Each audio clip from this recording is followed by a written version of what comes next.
আসসালামু আলাইকুম। দেখেন আমি যে বাসাতে থাকি বাসার নিচে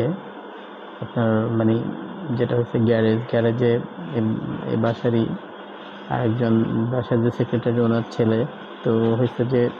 কবুতর পালে সেটা কবুতর মানে কোয়েল পাখি এই যে দেখেন কত সুন্দর এই কবুতরগুলো আবার বাচ্চা দিয়েছে এই যে ভিতর থেকে দেখা যাচ্ছে এটা ছোট ছোট বাচ্চা দিয়েছে কয়েকটা এই যে বাচ্চাগুলো দেখা যাচ্ছে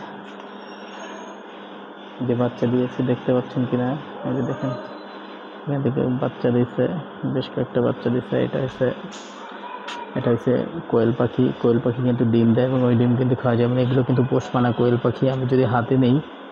দেখতে পাবেন যে হাতে নিলেও হচ্ছে যে বাচ্চাগুলো কিন্তু উড়ে যায় না ওরা একই জায়গায় থাকে আসলে সবাই চাইলে যারা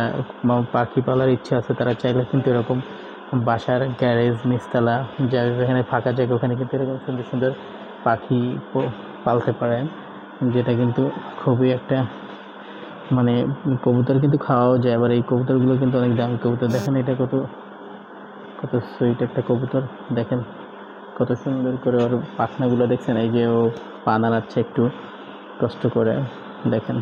ও কীভাবে এগুলো পালতেছে এটা একটু দেখেন সিস্টেমটা আপনারা চাইলে কিন্তু এইভাবে মানে পাখিগুলো পালতে পারেন এই যে ও কিন্তু এই যে গ্যারেজ নিচতলা দেখছেন খাঁচাগুলো বেঁধে কত সুন্দর করে পালে একটু পরিচর্যা করতে হবে পানি টানি চেঞ্জ করে দিতে হয় যে